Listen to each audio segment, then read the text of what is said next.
আসসালামু আলাইকুম।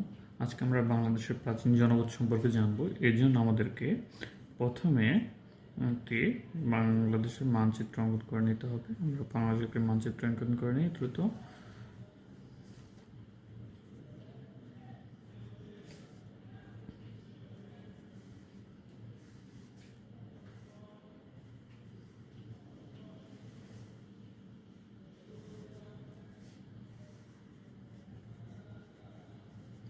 আমরা দ্রুত একটি বাংলাদেশের মানচিত্র অঙ্কন করে নিলাম।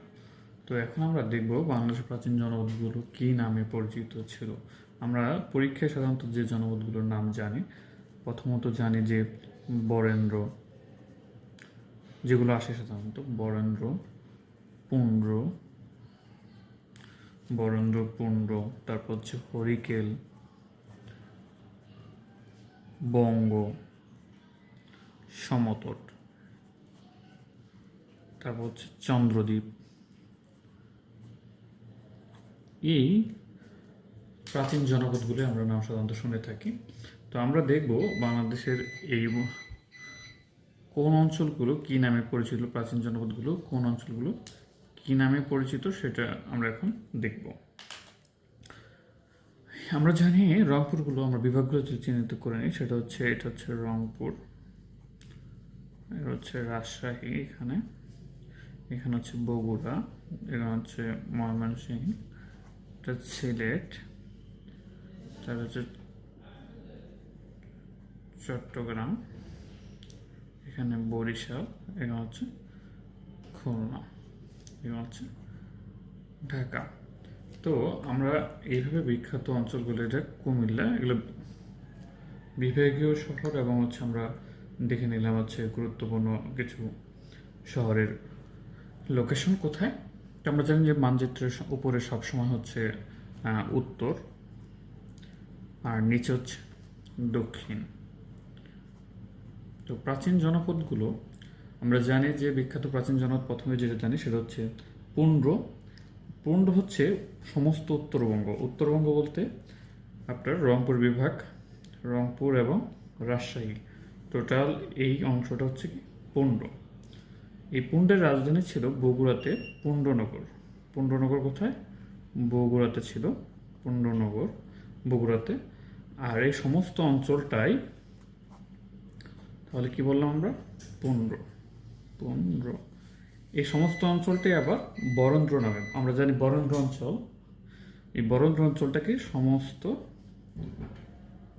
সমস্ত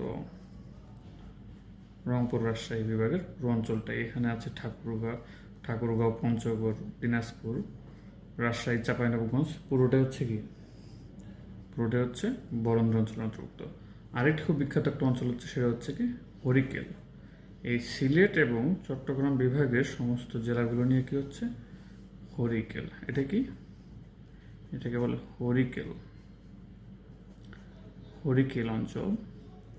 হরিকেল, এটা হচ্ছে হরিকেল। হরিকেল অঞ্চল কী ছিল? সুনামগঞ্জ ছিল, মৌলভীবাজার ছিল, সিলেট ছিল, এই খাগড়াছড়ি, রাঙ্গামাটি, চট্টগ্রাম, এগুলো কি হরিকেল নামে পরিচিত।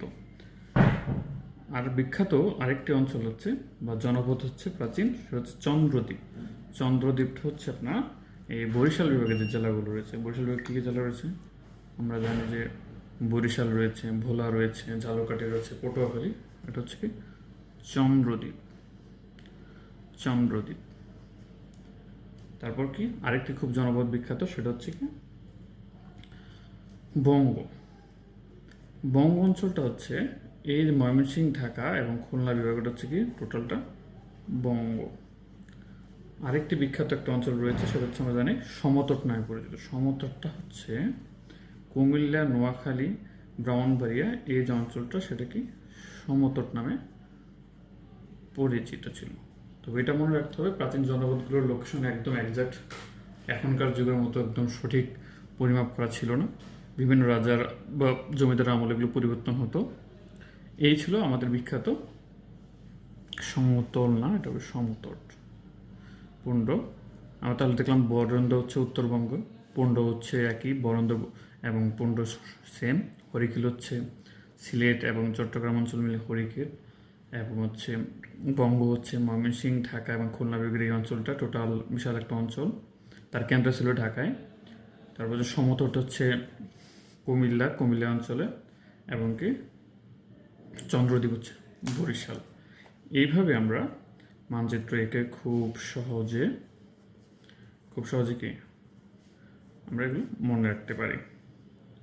তো ওই জন্য আমাদের প্রথমে মানচিত্র আঁকাটা ভালো করে শিখতে হবে, খুব দ্রুত আঁকা শিখতে হবে। পরীক্ষা হলে অনেক সময় কাজে লাগে, বিশেষ করে বাংলাদেশ বিষয়গুলি পরীক্ষায় এটার ভূমিকা অপরিসীম। বাংলাদেশ রিটেন পরীক্ষা যারা দিবেন তাদের জন্য বাংলাদেশের ম্যাপ অঙ্কন করা খুবই জরুরি।